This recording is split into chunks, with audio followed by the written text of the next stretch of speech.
Il-pulizija stabbilixxiet li r-raġel li l-ġimgħa filgħaxija attakka numru ta' persuni fuq il-London Bridge sa riċenti kien il-ħabs wara li fl-2012 instab ħati fuq akkużi relatati mat-terrorizmu. Madankollu Żman Khan ta' 28 sena kien meħlus mill-arrest fuq numru ta' kundizzjonijiet u kien inħeles mill-ħabs f'Diċembru tal-2018 bil-kundizzjoni li jilbes tagg elettronika u jibqa' jiġi segwit. U nqatel mill-pulizija. Madankollu dan mhux qabel laħaq qatel mara u raġel waqt li fera wkoll tlieta oħra bil-pulizija f'Londra qed iqisu l-attakk bħala wieħed terroristiku. Dan ħoloq tensjoni u l-biża' ma naqsitx fost ir-residenti u t-turisti fiż-żona. Net News tkellem ma' ġurnalista ta' dixxendenza Maltija li tgħix u taħdem ġewwa Londra, Nikola Aġus, li qaltilna x'ġara waqt il-ħin tal-attakk.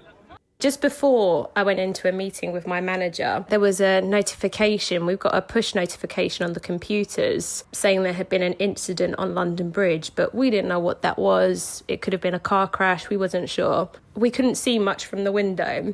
So we left it, and then me and my manager, we went in for a meeting. And while we were in our meeting, there was an announcement over the tannoy saying that the building had gone into lockdown and nobody was allowed to enter or leave our offices. Min-naħa tagħha, Nikola qalet li ma kienx f'stat ta' paniku, hekk kif fiha daħal l-istin ġurnalistiku. I wasn't afraid. I was more interested in knowing, what's happened. Il-bini li kienet fih kien jinsab f'żona meqjusa bħala ta' periklu u ma setgħux joħorġu qabel 5 sigħat wara l-attakk. Iżda wara li tħalli toħroġ mill-bini bdiet tirrealizza x'ġar eżatt ftit passi bogħod minnha. When I heard 2 people had died, it was upsetting. Like today, you're in a state of shock and I feel quite upset.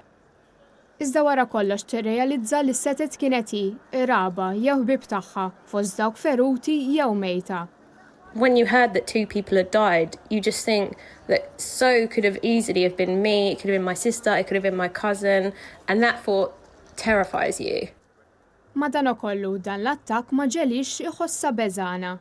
Something like this happens, it is really upsetting, but I think when you let fear take over and fear of people, terrorists like that, affect you, that's letting them win, and that's not what Londoners are like.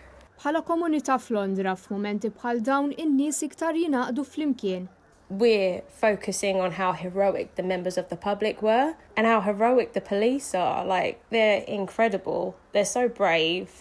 Fost dawk f'Londra fil-ħin tal-attakk kien hemm ukoll il-kollega tagħna Charlene Buttigieg Farrugia li kienet madwar 10 minuti l-bogħod minn fejn sar l-attakk u tkellmet magħna dwar il-kommozzjoni li nqalet.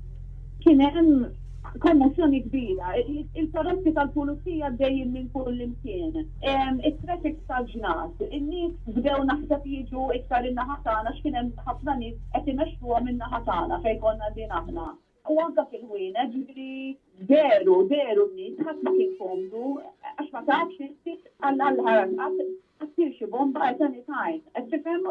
Kristin Mamo, Net News.